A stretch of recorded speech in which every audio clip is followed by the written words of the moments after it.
A masked figure hijacks live television twice in one night, and something was standing behind him. Unknown figure interrupts Chicago broadcast, 90 seconds of chaos, never caught, never identified.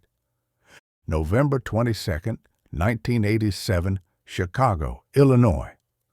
At 9:14 p.m., viewers watching the 9 o'clock news on WGN-TV see something impossible. The signal cuts out. The screen goes black. Then a figure appears wearing a Max Headroom mask, swaying back and forth against a rotating corrugated metal background. No audio, just the image, for 25 seconds. Then it's gone. The broadcast returns to normal. Engineers scramble to figure out what happened.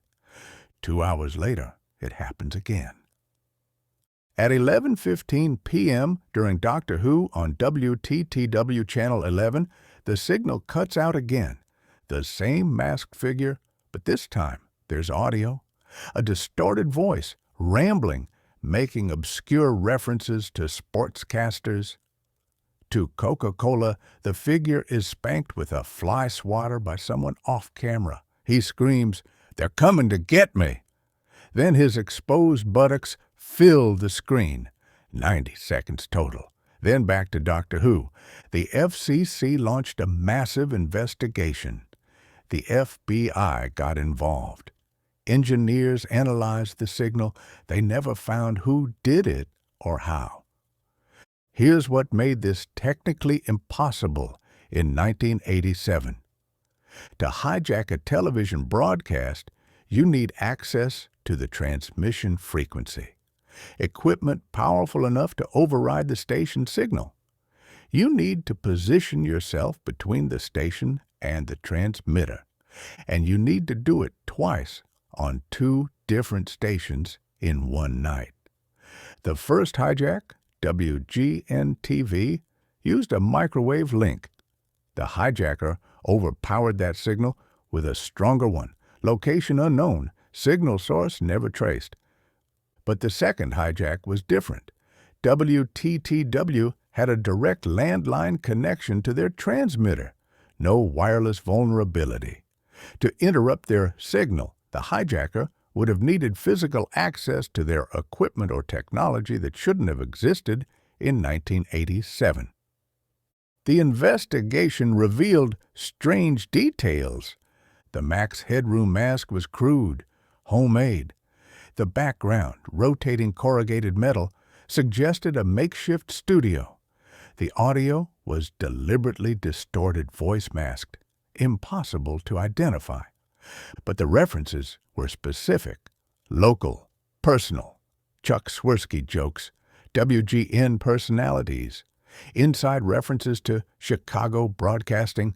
This wasn't random. This was someone with intimate knowledge of Chicago media, and the technical expertise was far beyond what should have been possible.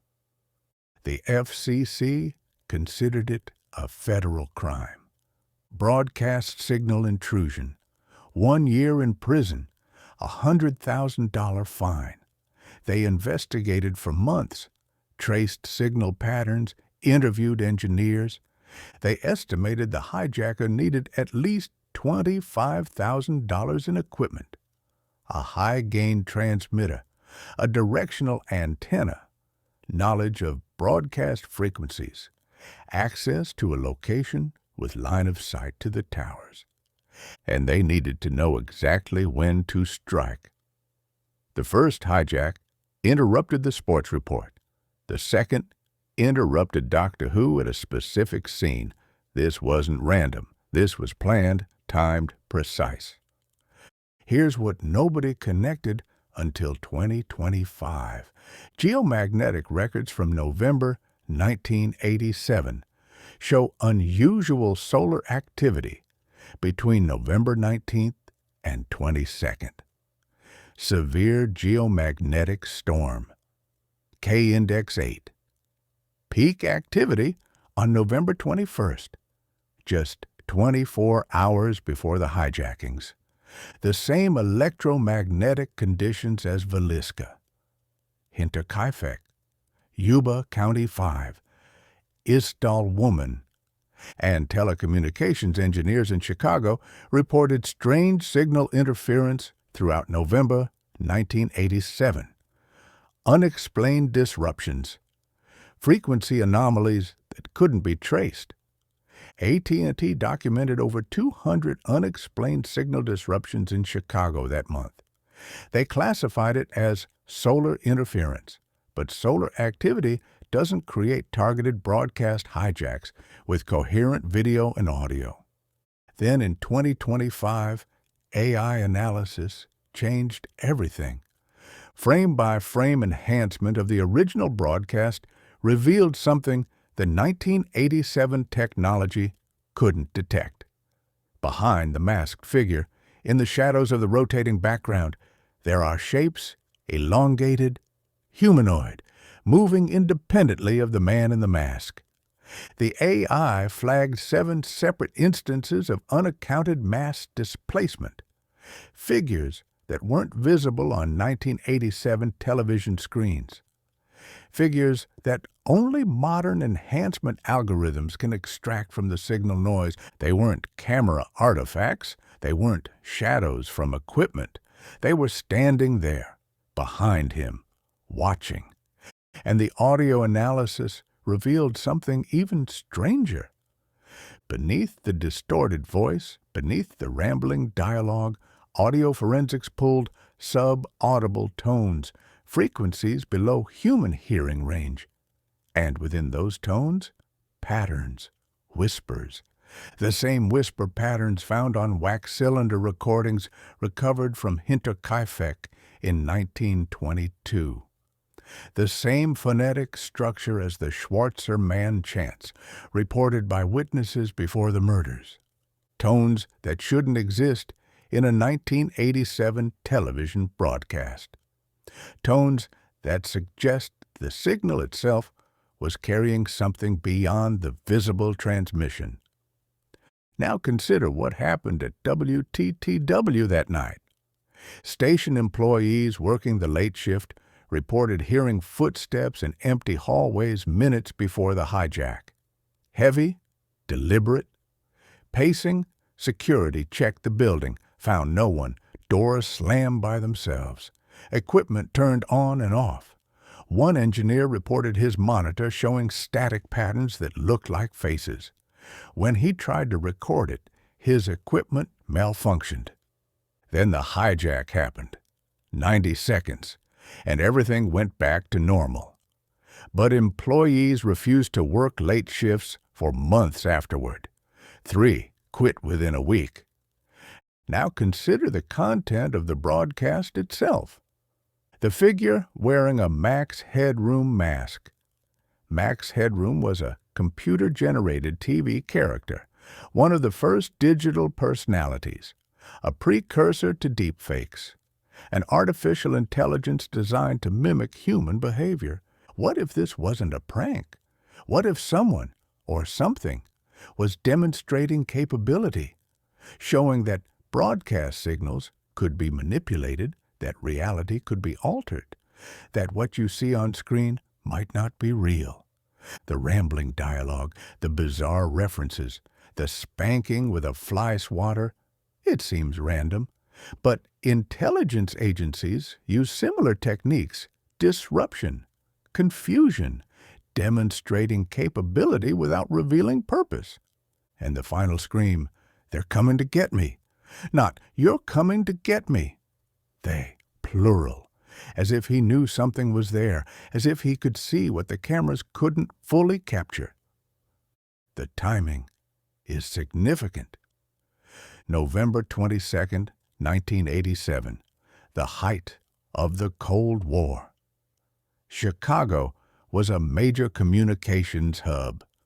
WGN was a superstation, broadcast nationwide via satellite. Hijacking WGN meant demonstrating the ability to hijack any broadcast, anywhere.